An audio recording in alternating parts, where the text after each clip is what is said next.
नमस्कार, आप देख रहे हैं न्यूज फॉर नेशन और मैं हूं आपके साथ शिप्रा झा। सुशांत सिंह राजपूत मौत मामले को लेकर जहां एक तरफ कई सारे सवाल खड़े हो रहे हैं, तो इसी बीच महाराष्ट्र की सरकार की तरफ से ये आरोप लगाया जा रहा है कि बिहार सरकार इस मामले पर राजनीति कर रही है।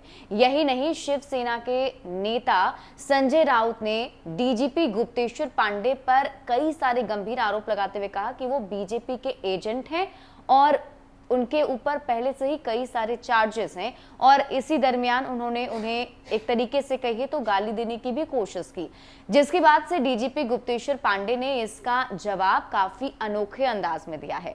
डीजीपी गुप्तेश्वर पांडे ने हालांकि डायरेक्ट इस पर कोई बयान तो नहीं दिया, लेकिन अपने ट्विटर हैंडल से एक शायरी ट्वीट कर कहीं ना कहीं एक जवाब देने की कोशिश की है और एक शायराना अंदाज में डीजीपी गुप्तेश्वर पांडे नजर आ रहे हैं। इससे पहले भी कई बार वो अलग अलग अनोखे अंदाज के लिए ऐसे भी जाने जाते हैं। एक बार फिर से उन्होंने कुछ ऐसा ही किया है। इसमें देखिए, इन्होंने लिखा है, सफर में मुश्किलें आए तो जरूरत और बढ़ती है, अगर रास्ता कोई रोके तो हिम्मत और बढ़ती है, अगर दुश्मन समझकर मुझको कोई गाली देता है, सच कहूं उससे मोहब्बत और बढ़ती है।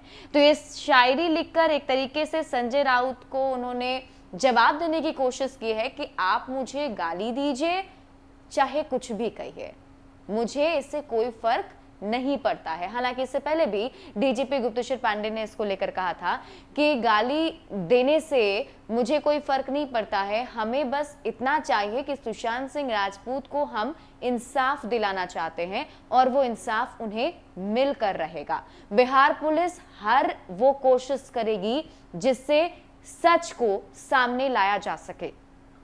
आपको बता दें कि जब से पटना की एक टीम मुंबई पहुंची थी सुशांत सिंह राजपूत के मौत के जांच मामले को लेकर, उसके बाद से ही कहीं ना कहीं ये जो लड़ाई है वो महाराष्ट्र वर्सेस बिहार हो चुका है। और इसमें अब बिहार के नेता जहां एक तरफ न्याय की मांग करते हुए महाराष्ट्र की सरकार को घेर रहे हैं, तो वहीं महाराष्ट्र की सरकार कह रही है कि बिहार की सरकार जो है वो इसका चुनावी फायदा उठाने की कोशिश कर रही है। बिहार में विधानसभा के चुनाव है, ऐसे में इस मामले को भुनाने की कोशिश बिहार सरकार की तरफ से की जा रही है और इसमें सीधा सीधा हमला और सीधा सीधा निशाना संजय राउत का डीजीपी गुप्तेश्वर पांडे पर ही रहता है, क्योंकि बीते दिनों डीजीपी गुप्तेश्वर पांडे ने जिस तरीके से बेबाकी से अपनी सारी बात रखी, जिसमें उन्होंने ये भी बताया कि मुंबई पुलिस ने किस तरीके से बिहार पुलिस को असहयोग किया है और क्या कुछ बर्ताव बिहार पुलिस के साथ किया गया है, उससे जग जाहिर है कि मुंबई पुलिस का रवैया आखिर क्या था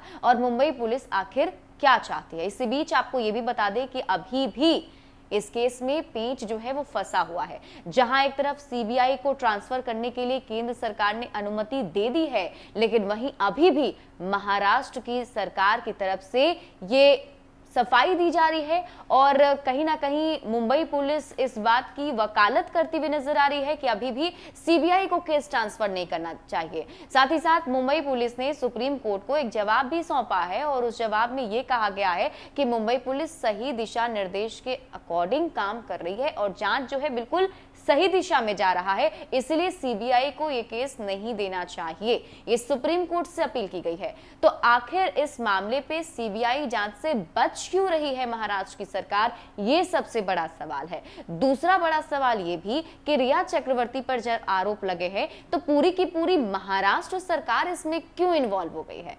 तो कई सारे ऐसे सवाल हैं जिसके जवाब मिलने बाकी हैं और ये सारे सवाल कहीं ना कहीं महाराष्ट्र सरकार को कटघरे में खड़ा करती है।